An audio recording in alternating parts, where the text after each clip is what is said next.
Hi, BJ Poznecki, Michael Basili.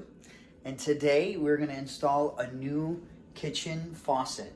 So we're going to swap out this faucet with a nice brand new fancy Kohler. Now, the steps that we're going to take today, it doesn't matter what faucet you're installing. The only thing that we're going to do a little bit differently is we have had some low water pressure issues here. So what we're going to do is we're going to change out the angle stops or the shutoff valves down underneath here with some new ones.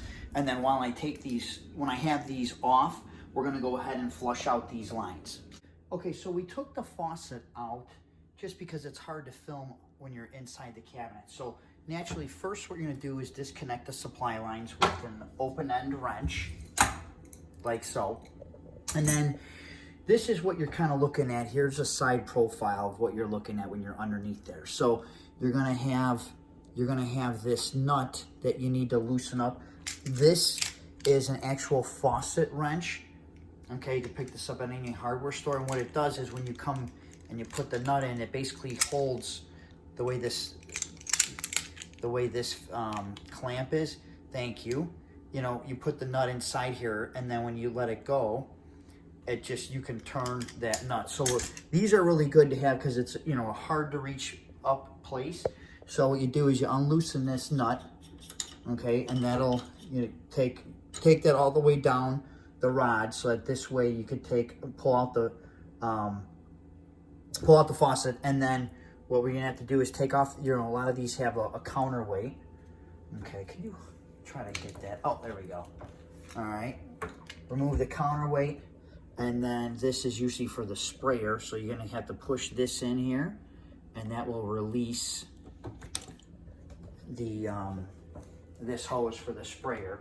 And then you can, when you disconnect all that stuff and then take this nut off, then you'll be able to take the whole faucet out. A quick tip, when you're replacing the angle valves, I always like to clean up the pipe with some emery cloth. So this way, if you can see there, it just gives you a nice clean look on the copper. Plus also too, it's a lot easier to slide the new valves on just because there's no rough edges on there. So I'm deviating from our original plan of turning the water off and then on without the valves on, just because since these pipes go vertical, it's just gonna splash all over the place. So what I did was I went ahead and installed our angle stops, okay, and then I've got them both off, and we're just gonna bleed one at a time into, you know, I got an extra supply line that I just hooked up to here. Now what you could always do is, if you don't have an extra supply line, is the old faucet, a lot of these faucets have the supply lines connected to them, and they're very long, they're like 20 inches,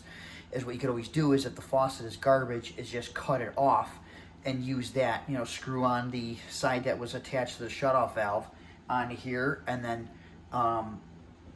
you know, put the cut end into the bucket and go ahead, and we're gonna flush out each of these valves and make sure we've got good water pressure, and if there's any debris in the line, that it blows out into the bucket before we hook up the faucet. We installed our new shutoff valves.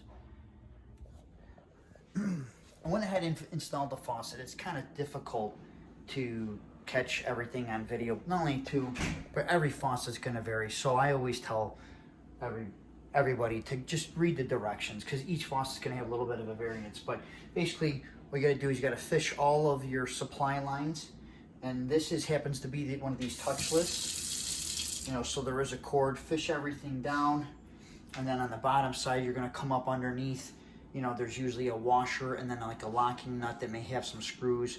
Install all of that, tighten it up, and then tighten the screws, and then you're going to come back and then you're going to attach your supply lines to the shutoff valves. They're typically labeled cold and hot. The one thing I want to point out is, with these no-touch faucets like this one, you will have a little bit less water pressure when it goes through the there's like a sensing box that activates these sensors. It does reduce the pressure just a little bit. So when you install a faucet, your best bet is to hook everything up without that, and then flush the lines, turn the hot and cold on, and just let it run out. Take off this head where you have just the hose here, you know, and shoot it down into the drain. and flush it out for a good minute. But then once you hook up that box, you disconnect everything and put that box back in, it is going to reduce the pressure a little bit. So I just want you to know that. This faucet happened to come with the soap dispenser. That's an easy one. You just take out the unscrew from the bottom here. You unscrew the soap container.